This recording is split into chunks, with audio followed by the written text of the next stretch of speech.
Hello everybody, welcome to Wednesday. You probably noticed I'm wearing my green shirt today.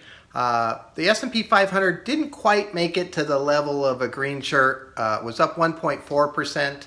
As you recall, I usually wear it when it's 1.5 or higher. But this is the 100th episode of the Shelter in Place. So I'm really excited about that. And on top of that, we had a really good day with our targeted indexes and individual stocks. Microsoft and Apple, semiconductors, everything was up a lot.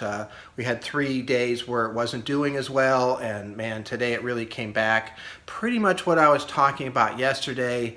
Those things, several times now, they seem to kind of settle down after big runs, and I think it creates a buying, and all of a sudden we end up with much higher rates of return. Microsoft and Apple were closer to the 3% range, so more than doubling the rate of return of the S&P 500. So I think that's what we're looking for, and probably what we're going to have happen. Now, the S&P 500 did hit an all-time high for this recovery, which is great. Very, very close to the all-time high set back in 19th of February. And so again, we're still trying to get through that, but we have no longer any price resistance at this point. And so it's just a psychological barrier. And I do believe if we break through, we should have a little bit of a run after that. So very, very exciting for everything. I think that this is a great environment for us at this point in time.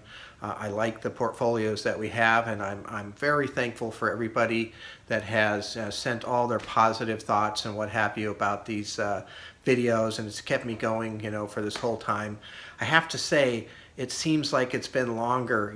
Even the whole shelter-in-place thing hasn't been all that long, really, in the overall scheme of things, but it seems a bit longer. So I want to thank you for listening, and I'm looking forward to see what happens. I think we have a chance to break through here in the very short term into a new high.